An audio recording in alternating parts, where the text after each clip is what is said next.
시청자 여러분 안녕하십니까. 7월 19일 오전 전욱현의 안보정론을 시작하겠습니다. 오늘 월요일날 오전부터요 굉장히 중요한 뉴스들이 상당히 많이 나오고 있습니다. 그래서 여러분들께 집중적으로 분석을 해드리고 있는데요. 이번 시간에 첫 번째 방송은 요미우리 신문이 조금 전에 뭐라고 보도했냐면 문재인 대통령 23일날 스가 총리와 정상회담을 한다. 이렇게 보도했어요. 그리고 주한 일본 공사 막말, 이 문재인 대통령 장외회의를 하고 있다. 이 표현을 한 이 공사에 대해서는요, 경질 방침을 정했다. 이렇게 입장문을 내놨다. 이 요미우리 신문이 이걸 보도했는데요. 청와대에서 즉각적으로 반박 입장을 내놨습니다. 바로 이 박수현 소통수석이 CBS 라디오에 나와서 이 입장을 밝혔어요. 한마디로 해서요, 아무것도 확정된 것이 없다. 굉장히 불쾌하다. 왜 특정 언론을 이용해서 이러한 정치적 입장을 밝히냐? 매우 유감스럽다. 정식으로 입장을 밝히면 그때 우리 정부가 그 일본의 입장을 보고 최종적인 방침을 정하겠다. 이런 요지로 이 반박 입장문을 즉각적으로 내놨습니다. 그래서 이 내용을 쭉 보면요. 또 특정 언론을 통해서 온 국민이 분노하는 소마 히로이사 주한 일본 공사의 입장 표명을 슬그머니 하는 것에 대해서 받아들일 수 없다. 이렇게 얘기를 했습니다. 그러면서요, 스가 이 공사 문제 관련해서는 청와대는 국민과 함께 분노하고 있고 이것이 개인적 일탈이냐 아니면은 일본 정부가 생각하는 사고의 프레임이냐 이 두 가지 가능성을 놓고 판단 중에 있다. 제가 보기에는요, 문재인 대통령에 대해서 그렇게 성적 비하 발언을 한 것은 소마 공사의 개인적 일탈로 보고요.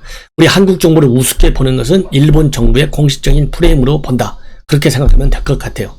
일본 정부의 응당의 조치를 해줄 것을 요구한 바 있고 조치가 될 것으로 듣고 있지만은 언론을 통해서가 아니라 우리 정부의 공식 입장을 전해주는 것이 당연하다. 그리고 적절한 조치 수위와 관련해서는요, 그거야말로 일본 정부가 결정할 문제이지만은 매뉴얼과 같은 정식 절차가 있을 텐데 그렇게 하리라고 본다. 재발을 방지하고 가시적이고 응당한 조치를 신속하게 취해 줄 것을 요청한 바 있다. 일본 정부가 여기에 응답하기를 바란다. 제가 보기에는요, 그러니까 일본 정부가 왜 언론 플레이를 먼저 하냐면 우리 외교 창구를 통해서 공식적으로 요청하기 전에 요미우리라고 하는 중요한 언론 매체를 통해서 굉장히 영향력이 큰 매체잖아요. 국내외적으로. 이렇게 한번 딱 띄워보는 거예요. 풍선을 띄워가지고 반응을 다진한 다음에 이러한 일본 정부의 입장에 관해서 특히 지금 스가 총리의 경우에는 일본 국내적으로도 굉장히 어려운 입장에 처해 있어요. 지금 9월에 선거를 앞두고 있지 않습니까? 지지율이 푹푹 빠져요. 그렇기 때문에 이번 올림픽을 계기로 해서 지지율을 끌어올려야 하는 국내 정치적인 그런 숙제를 안고 있습니다. 그렇기 때문에 한국 정부에 대해서 이러한 조치를 취하는 것이 과연 스가 총리가 국내적으로 입장을 좀 더 이 업그레이드 시키는데 도움이 될 것이냐, 그리고 한일 관계를 개선해 나가는데 또 도움이 될 것이냐, 이런 거를 공식적으로 판단하기에 앞서서 한일 양국 국민적 여론을 한번 탐색해 보고 그 탐색 결과에 따라서 최종적으로 우리 정부의 입장의 수위를 조정하려는 측면에서 일부 언론에 흘렸다. 저는 그렇게 봅니다. 그렇기 때문에 이제는 우리 한국 정부 이제 박수현 수석이 오늘 이제 강하게 공식 채널을 통해서 통보해달라. 왜 언론을 통해서 미리 흘리냐 얘기했잖아요. 이제 오후쯤 되면, 왜냐하면 23일 날이니까요. 3일 전에 들어가야 돼요. 그러면은 20일경에는 이 수행원들은 들어가야 됩니다. 그러면 내일 출국해야 되거든요. 이 대통령, 경호, 의전 이런 팀들이. 그래서 오늘 오후쯤이면은 틀림없이 일본 정부의 공식 입장이 우리 외교 채널을 통해서 나올 것이다. 그래서 일단 언론 탐색용으로 요미우리를 통해서 보도했다. 이렇게 저는 판단이 됩니다. 그리고 그러면서요, 그 다음에 일본 정부가 그래서요, 소마 공사에 대한 조치를 취하고 이를 공식 통보한다면 방위를 긍정적으로 검토할 의사가 있다. 가장 중요한 본질은 문 대통령과 대한민국이 가지고 있는 선의에 대해서 일본이 정성으로 답하는 내용을 보고 결정할 것이다. 이렇게 밝혔는데요.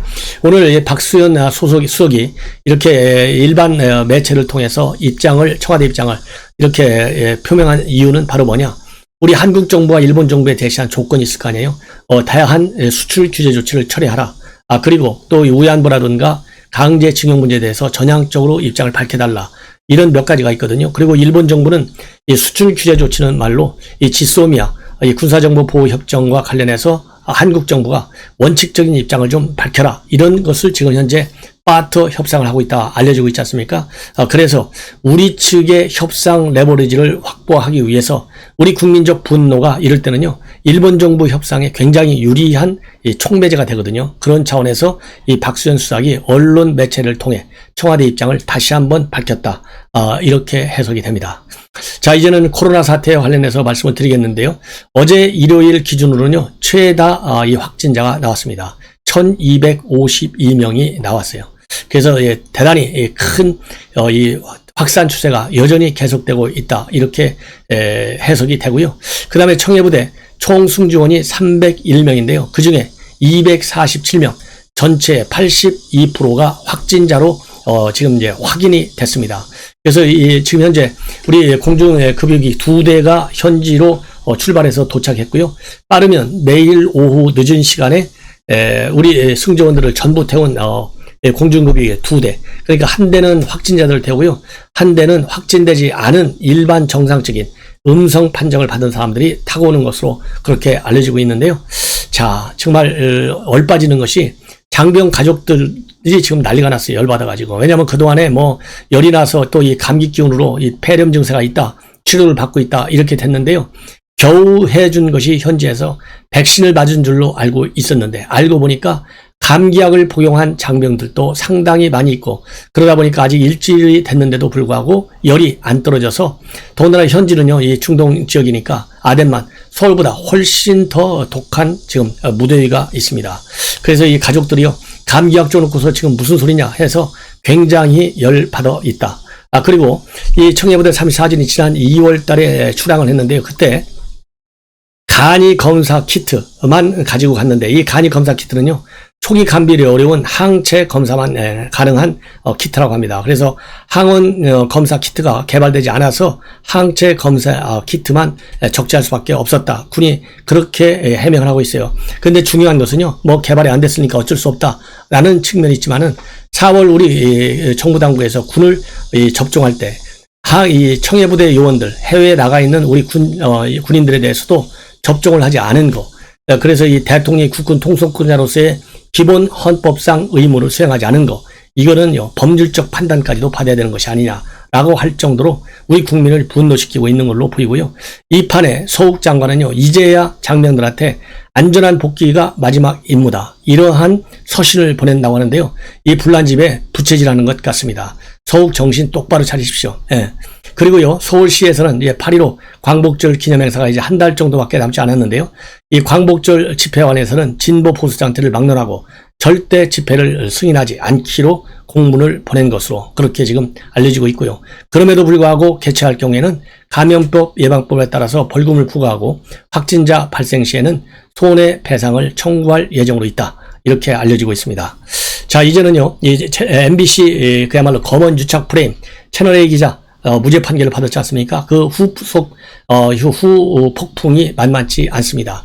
여권에서는 연일 윤석열 총장을 때리는 차원에서 이걸 활용하고 있어요. 대표적인 사람이 누구겠어요? 추미애죠. 그리고 또 어디가 있습니까? 민원연이죠. 당연히. 그러다 보니까요, 이 한동훈 검사장 입장문을 내놓고 있고, 이동재 기자도 입장문을 수시로 내놓고 있고요. 그 다음에 윤석열 검찰총장은 사필 규정이다, 이 검은 유착이라고 했는데 그야말로 권언 유착에 의한 정치 공작이다, 이렇게 지금 발언을 하고 있어요. 자, 그런데 한동훈 검사장에 대해서 여권에서 뭐라고 지금 계속 이제 비판하고 있냐면, 지금 아이폰 휴대전화 지금 포렌식을 못하고 있잖아요. 그 이유는 비밀번호를 모르기 때문에 그래요. 그래서 이 비밀번호를 알려고 휴대폰을 갖다가 압수수색하다가 결국 독직 폭행 사건까지 일으켰지 않습니까? 그리고 비밀번호를 모르니까요, 비밀번호를 알 수 있는 포렌식 기법이 나올 때까지 한동훈 수사는 좀 유보해 놓자, 이렇게 하고 떠난 사람이 누구예요? 이성윤이에요. 그러다 보니까 지금 여권 정치인들 가운데서 뭐라고 했나, 특히 신동근 의원이 18일 페북에요, 한동훈 검사장한테 그렇게 떳떳하면 휴대전화 비밀번호를 제공하라, 이러한 이 글을 올렸어요. 여기에 대해서 반박 입장문을 조금 전에 한동훈 검사장이 냈습니다. 이거야말로 별건 수사할 꼬투리를 찾겠다는 불법적 의도다, 이렇게 내리치고 있어요. 그러면서 채널A 사건과 관련해서 며칠 전에 사법부 무죄 판결이 나왔고, 1년 전 수사심의에서 본인에 대한 무혐의 결정이 나왔는데, 추미애 씨가 고른 수사팀이 저에 대해서 9차례 무혐의 결재를 올리는 등 검언 유착 프레임은 호구라라는 증거는 차고 넘친다. 그런데도 1년 넘게 헌법상 기본권을 무시한 채 앵무새처럼 비밀번호 타령만 하고 있고 추미애 씨와 정진웅 부장이 1년 전 이미 차고 넘치는 증거, 상당한 증거가 있다고 공언했는데 이게 작년 7월입니다. 다 어디 가고 비밀번호 타령인가 묻고 싶다. 그러면서요. 비밀번호 제공은 수사팀만 알아야 할 내밀한 수사 상황인데 수사기관과 정치인이 합작해서 1년 내내 떠들며 압박을 가는 것 자체가 심각한 불법이다. 기소된 공소장을 공개하는 것조차 대대적으로 감찰하는 이 정부 방침에 따르면 엄히 처벌돼야 한다. 왜냐면요, 기소 사실을 유출하면 이걸로 감찰권 행사해서 법에 처분을 내리겠다는 것이 현 문재인 정권의 생각이잖아요. 이게 바로 이제 수사 공개와 관련된 규칙을 정해놓고 최근에 박범계가 이 규칙을 더욱더 강화시키는 그런 개정을 하고 있어요. 그렇기 때문에 이거를 갖다가 지금 한동훈 검사장이 비판하는 겁니다. 그러면서 이 한동훈 검사장은요, 참고로 작년에 뭐라고 얘기했냐. 추미애 아들 군 휴가 미복귀 사건과 관련해서 이 추미애 씨야말로 왜 휴대전화 전화를 제출 안 했느냐 묻지 않을 수가 없고요. 그 다음에 검찰 수사를 받았던 조국, 그 다음에 정경심, 최강욱, 황희석, 제보자 지현진, 장인수 MBC 기자 이런 사람들은 왜 휴대전화를 제출 안 했느냐. 이재명 경기도지사도 검찰 수사를 받을 당시에 왜 휴대전화 비밀번호를 공개 안 했느냐. 거기에 추미애 씨나 신동근 의원 같은 분들은 왜 아무 말을 안 하는지 묻고 싶다. 이렇게 강력히 반박을 하고 있는데요. 이 한동훈 검사장의 이러한 반박에 대해서 우리 야권에 계신 여러분들께서 충분히 이 한동훈 검사장의 주장에 얼마나 큰 의미가 있고 이러한 이 주장이 관철되도록 계속해서 여권 그리고 검찰, 김호수 체제의 검찰을 압박해야 되겠다. 이런 이 생각이 듭니다. 자, 그리고요, 이동재 기자가 털끝만 닿아도, 즉 이동재 기자 털끝만 닿아도 전부 검언 유착으로 밀어붙였다. 그래서 이 검찰에 구속되어 있는 동안에요, 매일같이 그야말로 수사에 시달렸다라는 얘기를 일본 인터뷰를 통해서 지금 대대적으로 보도를 하고 있습니다. 그래서 이 중앙일보에 지금 단독 인터뷰를 통해서 보도하고 있는 내용이에요. 이것을 간략하게 말씀을 드리면 이 인터뷰 내용도요 굉장히 길어요. 이 간략하게 말씀을 드리면 이 한동훈 그러니까 이동재 기자에 대한 수사 기록이 얼마나 많은지 아십니까? 무려 1만 8천 쪽이나 된다고 합니다. 그러면서 이렇게 우수한 검사들이 민생 범죄를 쇠하지 왜 정치적 목적에 이러한 수사에 낭비됐는지, 얼마나 이게 기가 막히게 잘못됐느냐, 언론에 보도된 내용까지 이 엉터리로 갖다가 짜집게 한 걸 또 봤다. 그리고 매일같이 물어봐가 한동훈이하고 관계를 묻더라. 그래서 본인과 이 한동훈 검사장과 비슷한 횟수로 연락하던 법조계 취재원은 좋게 100명은 되는데, 그 중에는 본인을 수사한 검사 중에는 친여 성향의, 그러니까 본인의 연락처죠. 본인이 이제 취재원으로 활용하는 검사들 경우에는 친여 성향의 검사들도 있다. 그런데 수사하는 걸 보니까 답은 정해져 있으니 너는 대답만 하라. 이런 쪽으로 신문을 하더라. 이렇게 얘기하고 있고요. 더군다나 한동훈 검사장 외에 송경호, 신봉수 차장도 공모했을 가능성이 있다라는 의견서가 영장 신청서에 첨부됐다는 언론 보도까지 나와가지고, 나와 털끝만 닿아도 이 검언 유착이냐, 황당하더라. 이런 식으로 영장을 청구하면 대한민국 국민 중에 누가 구속을 과연 면하겠느냐 싶었다. 근데 참고로요, 여기서 송경호는 누구냐면요, 조국 검사를 했던 사람입니다. 당시 차장검사였어요. 지금은 수원고검 검사로 좌천되어 있습니다. 그리고 신봉수 서울고검 검사는요, 울산시장 함영사건 수사할 때 차장검사였어요. 이렇게 인사학살을 시켰던 사람입니다. 그리고 추미애가 최근에 말이죠, 이런 무죄 선고에 대해서는 이거는 완벽한 검언의 재판 방해다. 이런 입장문을 내놨는데요. 이거는 그야말로 말이 안 되는 소리다. 한마디로 해서 본인은 방어권조차 제대로 행사할 수가 없고 조서연락 같은 형식적 절차 보장조차도 보장되지 않았다. 그래서요, 이 본인은 채널H가 작성한 채널H 진상 보고서, 이 증거가 채택되기를 바랐다는 겁니다. 왜냐하면 이게 엉터리가 많다는 거예요. 그런데 추미애 같은 경우에는 왜 채널H 진상 보고서를 채택하지 않았느냐, 이렇게 비판하고 있는데요. 이거 참 기가 막힌 일이다. 예. 그리고 이 보고서를 쓴 사람이요, 휴대폰과 노트북 불법 압수수색에 관여하기도 했기 때문에 이 보고서 작성자 신문하기를 바랐다. 이렇게 얘기를 하고 있습니다. 그러니까요, 이 채널A 측이 재판 출석을 안 하는 방법을 통해서 채널A 진상보고서가 증거가 채택이 안 되도록 했다라는 추미애 주장에 대해서 반박하고 있는 내용입니다. 그리고 지금 MBC는 검언 유착 안 했다고 하지만은 실제로 했다. 그래서 예를 들자면은 검언 유착이라는 말을 계속해서 쓰는 바람에 MBC 라디오의 김종배 시선 집중을 검색해 보니까 방송에서 최소 34번 검언 유착이 언급됐고, 해당 기자는 그 보도로 인해서 이달의 기자상을 탔고 수상 소감에도 검언 유착이 있었다, 이렇게까지 얘기했다는 겁니다. 그래서 결국은 이 본인이 취재 윤리를 위반한 것은 맞지만 결국은 지연진이한테 함정 수사에 본인이 말하자면 빠진 거, 이거는 굉장히 참 반성하고 있다, 이렇게 하면서요, 앞으로 빨리 복직하고 싶고요. 작년에 제기한 이 해고 무효 확인 소송, 이제 첫 변론 기일이 10월 14일로 지정이 됐다고 합니다. 그래서 빨리 복직을 해서 다 쓰지 못하고 있는 이 기사 반드시 쓰고 싶다라는 의지를 분명히 나타내고 있습니다. 그래서 이 앞으로도요, 이번 이동재 기자 그리고 한동훈 검사장의 반박 입장문이 계속해서 이 고비고비에서 추가적으로 보도될 가능성이 상당히 크다. 그래서요, 제가 여러분들께 빠른 속도로 입장문 억울하지 않도록요, 계속해서 보도해 드리도록 하겠습니다. 자, 그 다음에는요, 이제